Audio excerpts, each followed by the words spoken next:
There's a unique kind of dread that comes with being the last one in the office. The familiar daytime buzz is gone, replaced by a humming silence that seems to amplify every little creak and groan of the building. You tell yourself it's just the pipes, just the wind, just your imagination. But what if it's not? Tonight, we're diving into 3 true stories from people who found themselves in terrifying situations while working late, completely alone. Or so they thought. Our first story comes from a security guard named Mark, who worked the graveyard shift at a recently closed-down shopping mall. His job was simple: walk the perimeter, check the doors, and make sure no one broke in. For months, it was the easiest gig he'd ever had. The silence was his companion. But one night, that changed. While doing his rounds on the second floor, he heard something from the food court below. It sounded like music, the faint, tinny melody of an old ice cream truck. He froze, listening. It was impossible. The power to the vendor stalls had been cut for weeks. He cautiously made his way to the escalator, his heart pounding in his chest. Peeking over the railing, he saw it. The carousel in the center of the food court, the one with the faded pastel horses, was slowly, silently turning. There was no music coming from it, but the ice cream truck jingle was now louder, seeming to echo from all around him. He pulled out his phone to record, his hands shaking. As he focused the camera, he saw a small, shadowy figure sitting on one of the horses. It wasn't a child. It was too still, too dark. As he zoomed in, the carousel and the music abruptly stopped. The figure was gone. Mark didn't finish his shift that night. He left the keys on the counter and never went back. The mall was demolished a year later. But he says he still hears that eerie jingle in his dreams. Next, we have a story from a woman named Chloe, a young librarian who often stayed late to reshelve books. The library was her sanctuary, a place of quiet and peace. One rainy Tuesday, she was working in the history section in the library's oldest wing.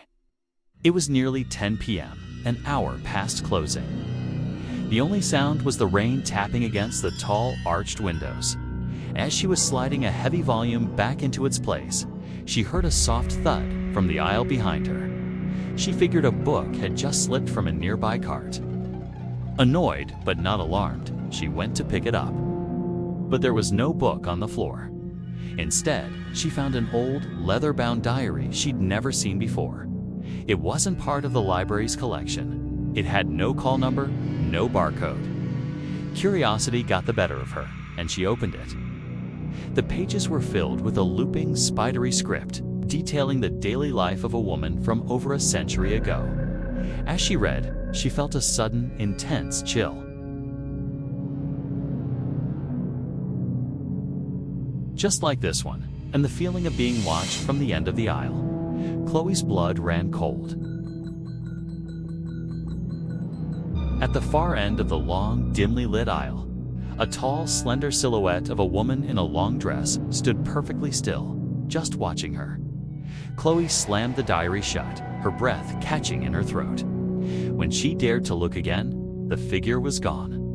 She sprinted out of the library, leaving the diary on the floor where she found it.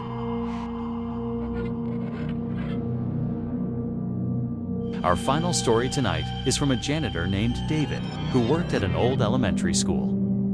He was used to the strange noises of an empty school at night, the groaning heaters, the whistling drafts. But one night, while mopping the main hallway, he heard something new, the faint sound of a child's laughter. It seemed to come from the kindergarten classroom at the end of the hall. He assumed he was just tired, that his mind was playing tricks on him. He kept mopping, trying to ignore it. But the laughter came again, a little louder this time, a clear, high-pitched giggle. His curiosity mixed with a growing unease. He pushed his mop bucket aside and walked toward the classroom. The door was slightly ajar. He peered through the small window in the door. The room was dark, but the moonlight from the large windows illuminated the play area. On the colorful alphabet rug, a single red ball was slowly bouncing up and down, all on its own. It would bounce 3 or 4 times, stop, and then start again, as if an invisible child were playing with it. David stood there, mesmerized and terrified. He couldn't explain it. He backed away slowly, went to his supply closet, and locked himself inside until his shift was over at sunrise. He still works at that school, but he refuses to clean that hallway at night. He says sometimes when he walks past that classroom, he can still hear the faint sound of a child's laughter from the other side of the door. These stories remind us that sometimes